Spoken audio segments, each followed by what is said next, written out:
स्वागत है, आप देख रहे हैं कहानी कुर्सी की। और अब जरा एक चैप्टर खोलते हैं जरा पाकिस्तान का। ईद गुजरी है अभी और आपने देखा बकरीद से 2 दिन पहले मुंबई की एक पॉश सोसाइटी में अंदर एक मुस्लिम परिवार ने जब बकरा ले जाने की कोशिश की तो खूब हंगामा हुआ।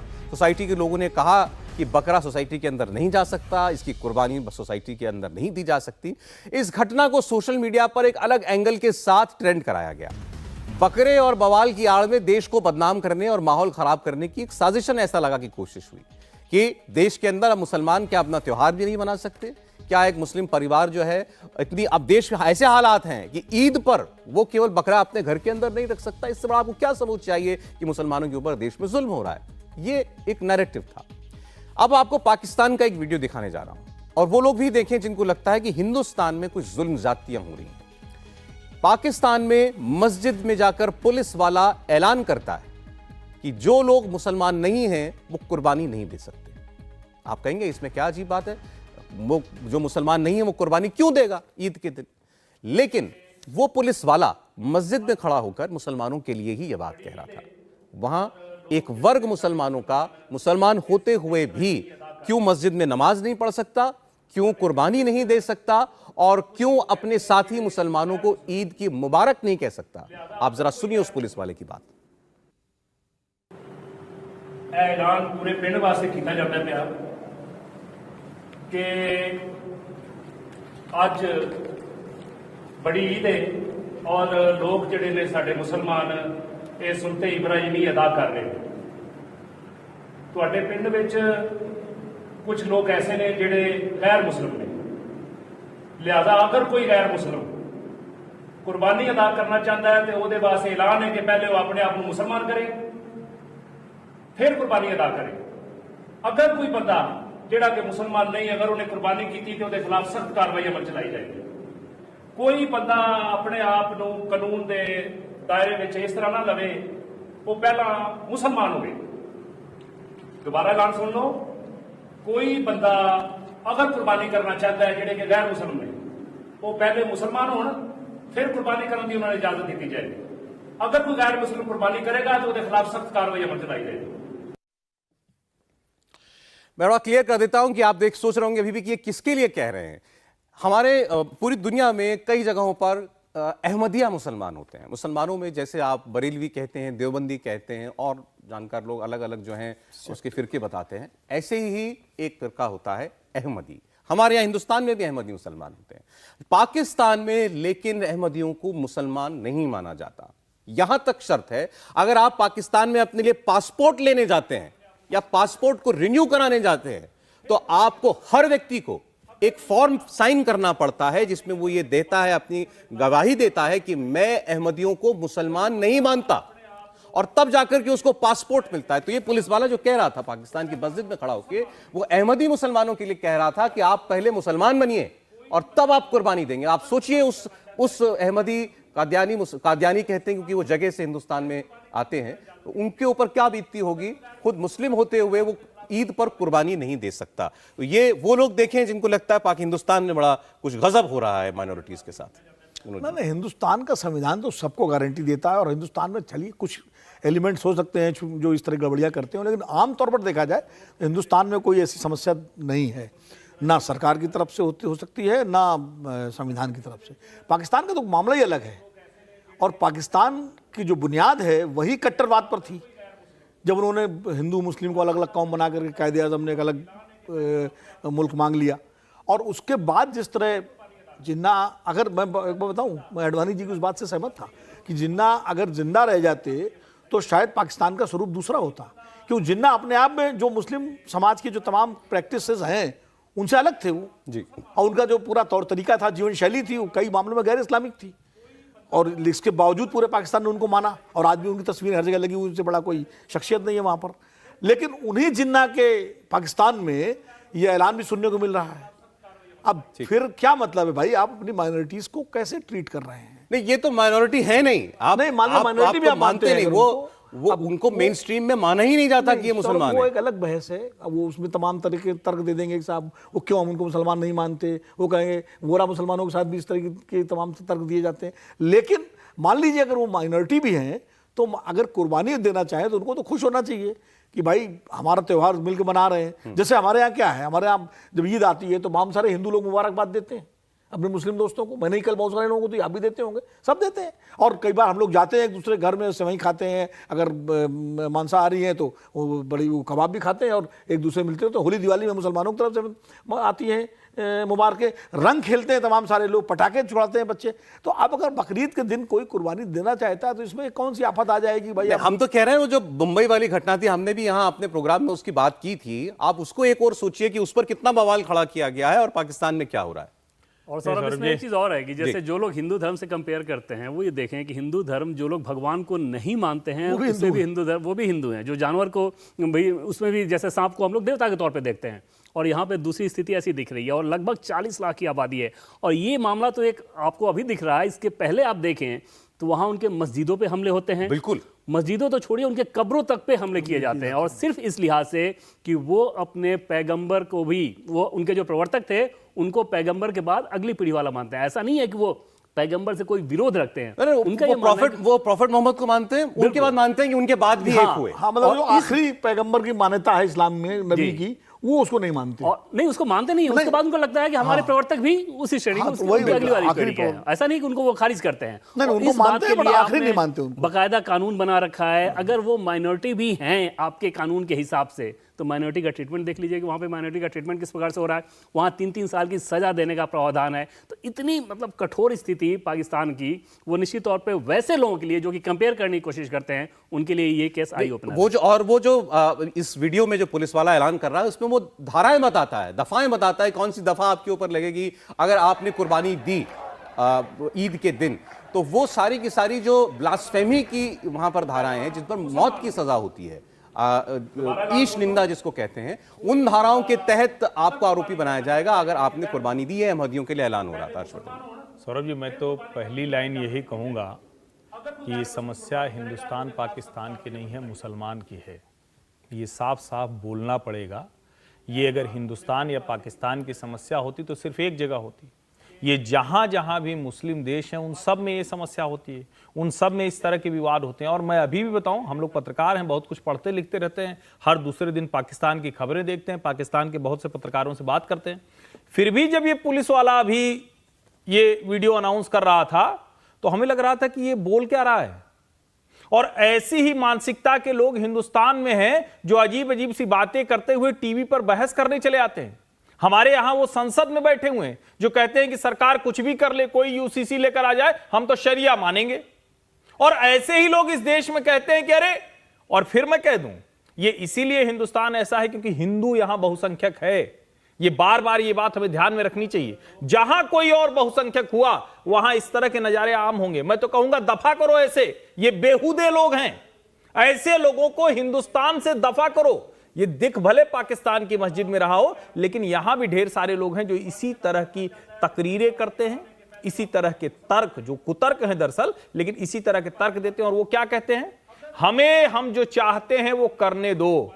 तो भैया हिंदुस्तान से अच्छा क्या होगा कि मूर्ति पूजक, गैर मूर्ति पूजक, आस्तिक, नास्तिक, जितने तरह के, किसी को मान लो, पेड़ को मान लिया, उसी पे आस्था हमारी होने लगती। मुझे लगता है कि ये समझना चाहिए। और जो लोग विविधता की बात करते हैं, विशेष करके यूसीसी के संदर्भ में, उनको ये चर्चा जरूर ध्यान से सुननी चाहिए। बड़ा अच्छे तरीके से हमारे मित्र हर्षवर्धन जी ने पाकिस्तान की घटना को यूसीसी से जोड़ दिया और अपने तर्कों के साथ। देखिए, ये जो कट्टरता है, ये कट्टरता निश्चित रूप से मानवता के खिलाफ है। और वो कट्टरता जहां भी है, जिसमें भी है, वो गलत है। हमारे हिंदू धर्म की जिसकी विशेषता, विविधता की बात हम लोग कर रहे हैं, जहाँ चारवाक को भी महर्षि कहा गया है, जो कहते हैं कि कर्ज लेके घी पियो और पी के जो है मस्त रहो, ईश्वर को किसी को मत मानो, यानी नास्तिकवाद को भी हमारे यहाँ माना गया है।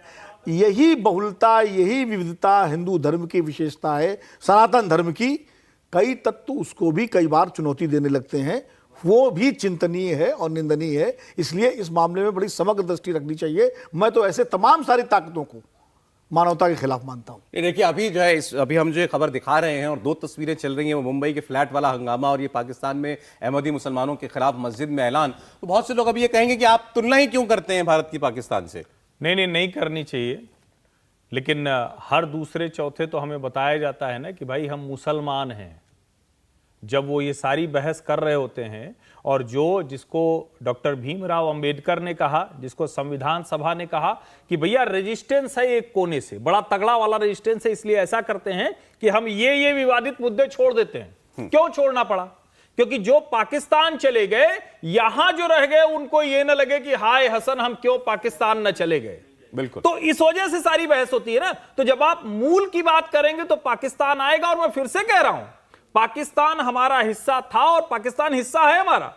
ये जो गड़बड़ हुई है ये कट्टरता की वजह से हुई है, उसको ठीक करने की जरूरत है। ये हिंदुस्तान पाकिस्तान का मसला नहीं है, मसला कट्टरता में है। और उसी को आप यूसीसी में भी होता हुआ देख रहे हैं। नहीं, मुझे तो लगता है जहां से विरोध आ रहा है, जो यूसीसी का विरोध कर रहे हैं वो वैसे ही लोग हैं। वो तरीका बदल देते हैं, वो कहेंगे कि अच्छा कमाल देखिए, हर कोई मानता है कि बहुलता क्यों है, क्योंकि हिंदू है, हिंदू ज्यादा है इसलिए सब ठीक है। हिंदू किसी को न कहता है कि ये करो ना वो करो, एक ही घर में 5 तरह के लोग रह सकते हैं। मुसलमान के घर में रह सकते हैं क्या? और मैं आपको बताऊं, अभी विनोद जी ने कहा जो सच है कि हम लोग तो होली, दिवाली, ईद सब एक साथ मनाते हैं, लेकिन आपको मैं बताऊं कि मुसलमानों में आप कभी सुनिएगा, मैं तो आश्चर्यचकित हो गया, कहते हैं होली का रंग पड़ जाए तो मुसलमान नहीं रह जाता। ऐसा मानने वाले कुछ लोग हैं, ऐसे ढेर सारे लोग हैं। और ऐसे लोग हमने शफीकुर रहमान बर्क और एसटी हसन जैसे लोगों को सुना ये है, बात भाई, सही है, वो बहुमत से जीतते वो हैं। तो ये सांसद तो खुलकर ये कहते हैं, और उसमें सबसे ज्यादा आप कह लें विरोधाभास तो ये है, पार्लियामेंट में कई बार मैं देखता हूं उनका बयान हो रहा होता है और वो कहते हैं कि इस देश हमारे धार्मिक उसूलों पर कोई संविधान भी कोई जो है रोक टोक नहीं कर सकता। जो इस तरह के तत्व हैं, जो वो हमेशा जो है उनकी ताकत या उनकी दुकानदारी या जो भी कहिए वो यही है। वो चाहे जो नाम हम लोग लिए या इस तरह के तत्व हैं। रही बात चुनाव जीतने की बात, तो चुनाव तो मतलब शफीकुर रहमान बर्की बहुत उससे जीतते हैं और प्रज्ञा ठाकुर भी जीतती हैं। तो चुनाव में बहुत दूसरे कंसिडरेशन भी होते हैं, खाली एक ही नहीं होता। लेकिन इसका मतलब ये नहीं कि जो कहते हैं उसको जनता इंडोर्स करती है। यूसीसी की बात करते हैं देवेंद्र। अब अभी एक बात जो अभी रेफरेंस दिया हर्षवर्धन जी ने यूसीसी का, आप भी सोचते होंगे कि आजादी के वक्त जो चाहते, जो भी आप सुधार चाहते थे, रिफॉर्म चाहते थे, सब कुछ हो सकता था। संविधान लिखा जा रहा था, हम कैसे जिएंगे वो मर्यादाएं बनाई जा रही थी, कानून की किताब बनाई जा रही थी। और उस वक्त अगर देश के सबसे बड़े तबके के लिए, या आप कह दें तो केवल एक मुस्लिम वर्ग को छोड़कर, कुछ ट्राइबल के लिए छोड़कर, बाकी सबके लिए कानून बना दिया गया कि आप अपने निजी व्यवहार भी कैसे रखेंगे। उसमें क्यों नहीं शामिल किया गया कि इसमें मुसलमानों को भी डाला जाए और माइनॉरिटीज जो नहीं है उनको भी रखा जाए। एक तर्क मैंने आज पढ़ा, तर्क यह था कि उस वक्त यह दिखाना था कि हम पाकिस्तान से अलग हैं। पाकिस्तान अगर कट्टरवाद पर बना है, अगर वहां पर वो शरिया की बात करते हैं, तो हम ये दिखाएंगे कि हमारे यहां हर व्यक्ति आजाद है। हाँ, लेकिन वहाँ पे सौरभ एक सोच में जरूर यह समस्या थी, और आप कह सकते हैं कि थोड़ा लचीलापन था शायद उस रेजिस्टेंस की कल्पना करके कि अगर आप सेकुलर स्टेट बना रहे हैं, जो कि आप बना रहे थे और ठीक बना रहे थे, तो ये क्यों नहीं हुआ कि सरकार और न्यायपालिका के सामने जितने इशूज़ हैं वो एक समान रहें। नेहरू इस बात से सहमत है, अंबेडकर इस बात से सहमत है, और इसको लेकर directive principle of state policy में इसीलिए डालना पड़ा क्योंकि आपको डर हो गया कि ऐसा ना हो कि इस बात को लेकर बहुत ज़्यादा रेजिस्टेंस हो जाए। लेकिन आखिर वो कब तक? अगर आपके व्यक्तिगत विश्वास जो भी हो, कर्मकांड जो भी हो, आप अपने घर तक रखिए। अगर आपको न्यायपालिका के दरवाजे पर जाना है तो कानून सबके लिए एक समान होना चाहिए। अगर क्रिमिनल लॉ में वैसा है तो सिविल लॉ में क्यों नहीं होना चाहिए? और इसमें आप देखें, जो हिंदू लॉ जब बना था तो उसमें उस समय सिखों को भी शामिल किया गया, वो उसी के हिसाब से चलते हैं, उनको कोई समस्या नहीं हुई, माइनॉरिटी तो वो भी हैं। लेकिन सिर्फ मुस्लिम, क्रिश्चियन या पारसी को इसमें अलग रख के और अब उस समस्या को दूर करने की कोशिश की जा रही है, तो उस पर भ्रम को फैलाया जाना या ये कहा जाना कि इससे तूफान आ जाएगा, माहौल खराब हो जाएगा, ये निश्चित तौर पर थोड़ी सी विचित्र सी बात लगती है। अगर आप अब वो तूफान आना होगा तो उसकी आहट हमको मिल जाएगी। जी हाँ, बिल्कुल। लेकिन एक चीज है सौरभ कि प्रधानमंत्री नरेंद्र मोदी की अगर बात करें, गृहमंत्री अमित शाह की बात करें और बीजेपी सरकार, मौजूदा सरकार की बात करें, तो मुझे लगता नहीं कि ऐसे तूफानों की ये लोग परवाह करते हैं। देखिए, मैं क्यों कह रहा था, खबर चल रही है स्क्रीन पर, देवेंद्र ने खबर दी है, अभी आपको पूरी खबर वो बताएंगे विस्तार से। यूसीसी का जो ड्राफ्ट है वो दे दिया जाएगा थोड़े दिनों में मुख्यमंत्री, उत्तराखंड में मुख्यमंत्री पुष्कर सिंह धामी को। और अब देवेंद्र आप बता सकते हैं कि उसकी क्या प्रक्रिया रहेगी आगे? जी हाँ, बिल्कुल सौरभ। फिलहाल क्या किया गया है कि उत्तराखंड सरकार का जो ऑफिशियल प्रिंटिंग प्रेस है, रुड़की में है वो प्रिंटिंग प्रेस, तो अभी ये जो ड्राफ्ट तैयार किया गया है, इस ड्राफ्ट की एक हार्ड कॉपी के लिए वहां पे प्रिंटिंग के लिए ये दे दिया जाएगा। उसमें तकरीबन 15 दिन लगेंगे अधिकतम। 15 दिन के भीतर वो कॉपी तैयार उसकी हो जाएगी। उसके बाद देहरादून में मुख्यमंत्री पुष्कर सिंह धामी से समय लिया जाएगा। ये जो ड्राफ्ट कमेटी के जो लोग हैं, एक्सपर्ट कमेटी के लोग हैं, ये जाएंगे और उन्हें बाकायदा एक सेरेमनी में, मतलब एक कार्यक्रम किया जाएगा जिसमें ये कॉपी उनको सौंपी जाएगी। इस कॉपी को सौंपने के बाद मुख्यमंत्री के पास 3 विकल्प हैं, यानी कि उत्तराखंड की सरकार के पास 3 विकल्प हैं। जो हमारे सोर्सेज हैं वो ये बता रहे हैं कि इन तीनों विकल्पों में से अभी किसी एक का चयन नहीं किया गया है। लाजमी तौर पे वो चयन तब किया जाएगा जब केंद्र सरकार के साथ या दिल्ली में जो बैठे बीजेपी के आला कमान लोग हैं उनसे एक बार सलाह मशविरा हो जाएगा। विकल्पों की बात कर लें तो पहला विकल्प ये है कि अध्यादेश के सहारे इसको लेकर आया जाए। दूसरा विकल्प ये है कि मानसून सेशन जब आएगा तो उसमें लेकर आया जाए। तीसरा विकल्प यह है कि इसके लिए एक विशेष सत्र को बुलाया जाए। तीसरे विकल्प की संभावना ज्यादा लग रही है कि खास तौर पे इसी विषय के लिए 1 या 2 दिन का विशेष सत्र बुलाया जाए और उसमें इसको लेकर आया जाए। बमुश्किल 1 से 1.5 महीने का समय लगेगा जिस भी रास्ता का चयन करना मोटे हो। तौर पर हम ये कह सकते हैं कि यूसी उत्तराखंड में 1 से 1.5 महीने में यूसीसी लागू हो सकता है। बिल्कुल हो जाएगा, आप ये कह सकते हैं हो कि जाएगा। 1.5 महीने से अधिक ज्यादा समय इसमें नहीं लगना है, क्योंकि ये उत्तराखंड की सरकार या मुख्यमंत्री पुष्कर सिंह धामी ये मान चुके हैं कि उनकी टॉप प्रायोरिटी ये है, इसको जल्द से जल्द करना है। बस रास्ते का चयन करना है कि विशेष सत्र बुलाएं, मानसून। मैं एक बार जरा क्लियरली एक खबर बता दूं, देवेंद्र बड़ी खबर दे रहे हैं कि उत्तराखंड में 1 से 1.5 महीने के अंदर अंदर यूनिफॉर्म सिविल कोड समान नागरिक संहिता लागू हो जाएगी। यह प्रक्रिया में डाल दिया गया है और क्या वही आधार बनने जा रहा है अगर कोई राष्ट्रव्यापी कोई स्वरूप देखते हैं यूसीसी का? बिल्कुल सौरभ, मैंने पहले भी जब बीजेपी के टॉप लीडरशिप से ये जानकारी लेने की कोशिश की थी कि क्या केंद्रीय स्तर पे भी उस काम को तुरंत किया जाएगा, तब ये हमें बताया गया था कि राज्यों में तो चल ही रहा है, राज्य में हम देख रहे हैं, साथ साथ केंद्र की जो अपनी प्रक्रिया है वो भी चलती रहेगी। उसका सीधा मतलब ये था कि एक टेस्ट केस के तौर पे देखा जा रहा है। उस टेस्ट केस के लिए उत्तराखंड से बेहतर जगह शायद लगा नहीं होगा। बार बार कहा जाता है कि ये देवभूमि है, देवभूमि है, और वहां पर ये ऐसा कानून जिसके सामने सभी नागरिक एक समान हो अपने व्यक्तिगत मामलों में भी, तो उस लिहाज से ये किया गया। मैंने तो आज एक बड़े सीनियर पत्रकार का कॉलम पढ़ा, उन्होंने तो कहा ये नरेंद्र मोदी की न्यूक्लियर स्ट्राइक है, न्यूक्लियर बम है ये यूसीसी, सबसे बड़ा ब्रह्मास्त्र, सबसे बड़ा हथियार। हाँ, लेकिन वो जिस टर्म का उन्होंने इस्तेमाल किया है कि इसके बहुत ज्यादा नुकसान होंगे, जैसे न्यूक्लियर वेपन का हम लोग जानते हैं कि उसका फॉलआउट कैसा होता है। मुझे नहीं लगता कि ये केस ऐसा होने जा रहा है, सिवाय कुछ मौलाओं के बयानों में या मीडिया सनसनी कुछ लोग कह सकते हैं, अपोजिशन नेताओं कुछ बयानों में ऐसा होगा, लेकिन जो रास्ता अख्तियार किया जा रहा है ऐसा लगता नहीं कि धरातल पे कोई बहुत असर होगा। आपने देखा होगा सर अब कि पहले के जो दोनों उदाहरण थे, चाहे राम मंदिर की बात कर लें या धारा 370 हटाने की बात कर लें, उसके बारे में भी कहा जाता था ना कि अगर ऐसा हुआ तो पूरे देश में तूफान आ जाएगा। नहीं, लेकिन आज भी आज तक सीएए के ऊपर कानून नहीं बना पाई सरकार, उसमें ये उदाहरण दिया जाता है, विरोध इतना हुआ। बिल्कुल सर, वो इस लिहाज से कि उसका जो रास्ता अख्तियार किया गया था कहीं ना कहीं शायद वो जल्दबाजी में हो गया, जिसके चलते जो लोग भ्रम फैलाना चाहते थे वो फैलाने में सफल हो गए। इस रास्ते को अगर आप देखें तो जैसे उत्तराखंड में कानून आएगा उसके बाद पूरे देश के लोगों को जो इसका विरोध कर रहे हैं उनको भी समझ में आ जाएगा कि इसमें कोई ऐसी बात नहीं है जिसका ऑब्जेक्शन किया जाए। उत्तराखंड एक पायलट प्रोजेक्ट है और सही कह रहे हैं देवेंद्र जी कि उत्तराखंड में मुसलमानों की आबादी भी 10-12% के आसपास तो हो ही गई है, पहले कम थी, क्यों खास करके जो आपका हाँ अब ज्यादा जो आपका ये इलाका है, ये वेस्टर्न यूपी से सटा हुआ जो है, रुड़की, मंगलौर और ये जो हरिद्वार वाला इलाका है, यहाँ ठीक ठाक संख्या में है। तो ये एक पायलट प्रोजेक्ट है कि उनके बीच में क्या प्रतिक्रिया होती है। देवबंद भी जो है बगल में ही है जी, उत्तराखंड में तो नहीं है, तो उत्तर प्रदेश में, लेकिन बिल्कुल बगल में ही है, उसका प्रभाव है इस पूरे क्षेत्र में। तो इसकी क्या प्रतिक्रिया होती है अल्पसंख्यक समुदाय के बीच में, ये भी सरकार इसका अध्ययन करेगी। और इसीलिए मुझे लगता है कि राष्ट्रीय स्तर पर इसको लाने में थोड़ा जल्दबाजी अभी मोदी सरकार नहीं करेगी। मुद्दा भले बना रहे, देखिए 370 की बात हम करते हैं, 370 एक राज्य विशेष का मसला था और वो कश्मीर के बाहर उसको लेके एक समान ओपिनियन थी कि भाई ठीक है हटनी चाहिए, वहाँ सफलता मिल गई और उसको भी हालांकि बहुत सीक्रेटली लाया गया। और राम मंदिर का मुद्दा जो था उसको लेके अलग अलग धारणाएं थी, लेकिन वो एक आस्था का मसला भी था, लेकिन एक टाइटल सूट भी था और उसमें भी जो विरोध करने वाले लोग थे उनका ये कहना था कि भाई या तो सहमति से हो या पार्लियामेंट कानून बनाए या जो है अदालत से हो गया।